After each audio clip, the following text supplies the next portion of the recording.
Hey guys, welcome back to the channel. So today we got a Hyundai in the shop and we are going to be doing a tune-up which consists of spark plugs and coil packs basically upon customer request.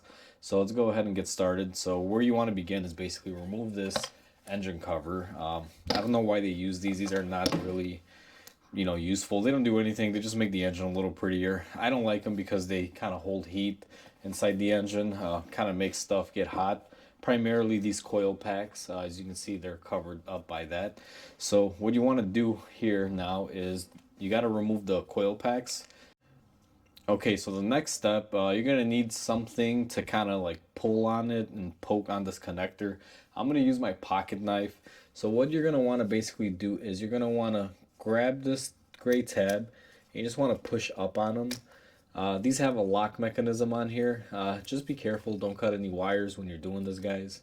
It can easily go south. So as you saw, that one came off fairly easy.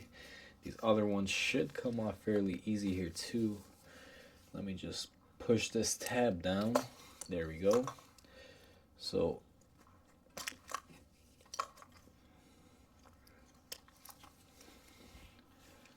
essentially this one should be coming out.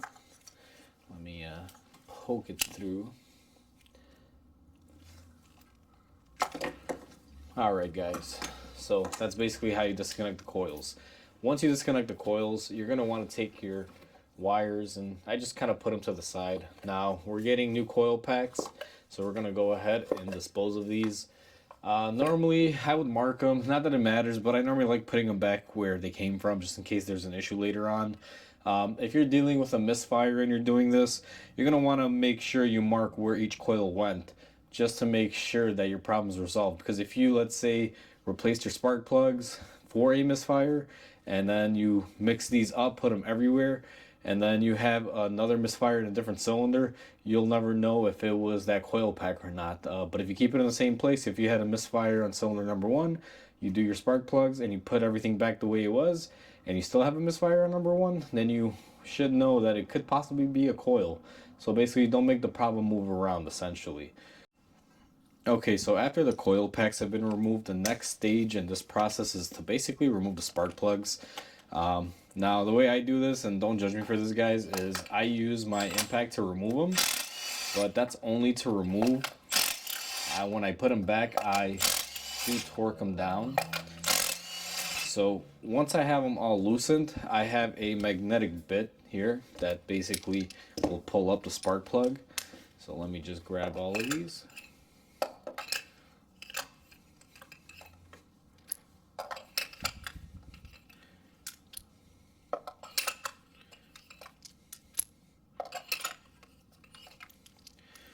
Alrighty, so now that we got all of the spark plugs in hand, I don't know how well you guys can see this. Let me see if I can zoom you guys in here. Well, there's more lighting, but essentially, as you guys can see, these are starting to leak through. You can tell by this little orange ring. That basically tells you that you're losing compression through the spark plug. It's leaking a little bit. And to be honest with you, these are all pretty evenly worn. I don't see anything that indicates, a big engine issue. They're a little bit of a white. This thing could be running a little bit of lean here, but like I said, this is just in here for maintenance. He's doing it based on mileage. So let's go ahead and grab the new spark plugs and get those in. Now we have the new spark plugs. As you see, these are nice and brand new. Now, one thing that I do not like, the customer brought me these parts. He brought me Bosch spark plugs. Not that there's anything wrong with this, guys. These plugs will work in this car, but normally I prefer NGK. NGK or Denso are my preferred ones. If I'm, doing like a Volkswagen or something German, then I'll go ahead and use Bosch ones. But for the most part, I don't like putting Bosch in these vehicles.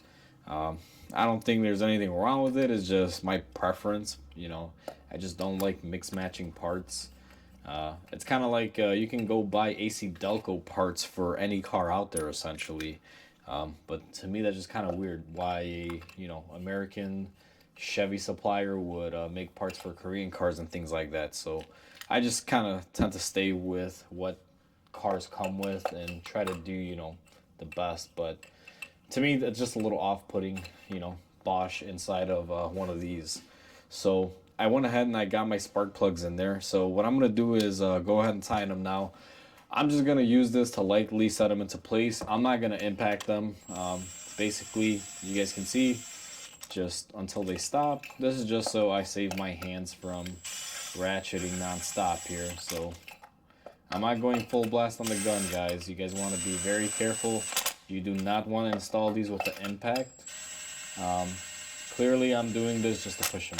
So once they're pretty much all the way down, I'm going to grab my hand ratchet and basically tighten them down all the way. And once I tighten them down all the way, then I'm going to torque them to spec. I'm going to do that off camera just because tightening stuff is pretty boring. So let me get that done and I'll be back with you guys. Okay guys, so I went ahead and I opened up all my new ignition coils. The customer actually brought me original Hyundai coils to put in this car. So one thing that sometimes you don't get in these is you're supposed to have grease on this end. Now, just not any grease, it's supposed to be this stuff. This is tune-up dielectric grease. Let me get the light on here so you guys can see this a little bit better. So essentially inside here you can see they're dry. That's basically where your spark plug comes into contact with the coil. And what you want to do is you want to take just a little bit of tune-up grease. Now you got to use this electrical grease, guys, and you're not supposed to smear a lot of them in there. What this is going to do is basically insulate the spark plug just in case there is any spark plug arcing, and it'll also help the spark plug get in there and distribute the electrical flow a lot easier. This stuff is made for electrical. It basically makes it so it passes through really quick. So that's essentially what you're looking for. You're not looking to fill the whole tube. I've worked in shops where, you know, other mechanics would just fill them up like crazy. There's no need for that. You just need enough so electricity flows through easily and it seals up the spark plug when you put it in. So what we're gonna do next is basically, after we torqued everything and we put the tune-up grease in here, or dielectric grease, what we're going to do is just place these coil packs in here firmly. Now you want to make sure to push them down all the way. Now new coils are going to be a little tight, and plus you got the grease in there, that'll help you a little bit, but you just want to make sure that they pop into place. You want to make sure you have a good seal on them. And if you don't have a good seal on them, well, you know, water, moisture, you know, it'll get in there. So make sure you're nice and tight on the seal. And then what we're going to want to do is just grab all of our 10mm bolts that we have here to lock them down. So let me go ahead and put this on there. Now I'll be honest with you guys, I don't torque these as far as these bolts. I mean, it's pretty much just hand tight. You don't need to crank these down. These are just here to kind of keep the coil on there from popping off. But what you want to do essentially is, that's pretty much it right there. There you go, click, click, click, torqued. There you go. Now, you can actually find out the torque spec if you want, but I'm telling you, it's not anything of importance. So next, what we're going to want to do basically is plug in our connector. And when you plug in the connector, make sure it snaps into place and you lock it down. So let's do it here for the second one. Sometimes these connectors can be fun, and I apologize for the background noise, guys. I am right by a fire station. I constantly hear fire trucks and ambulances pass by here every day. So I do apologize in advance if you guys hear that in the video. Nothing I can really do to tune that out. It's just, it is what it is. So now I'm going to plug in the last one. So basically just line it up, it snaps in, and then you push the lockdown, and that's pretty much that. So okay guys, so now that we have the coils and everything connected and everything is tightened down, what you're going to want to do is grab your engine cover, and you want to basically line up these guys with these little, you know, nubs here, whatever you want to call them. And essentially what you do is, I just do it like this, and once it lines up, you just push it down. I'm sure you heard it clicking, and that's essentially it. So with the engine cover on, guys, it pretty much wraps up this repair.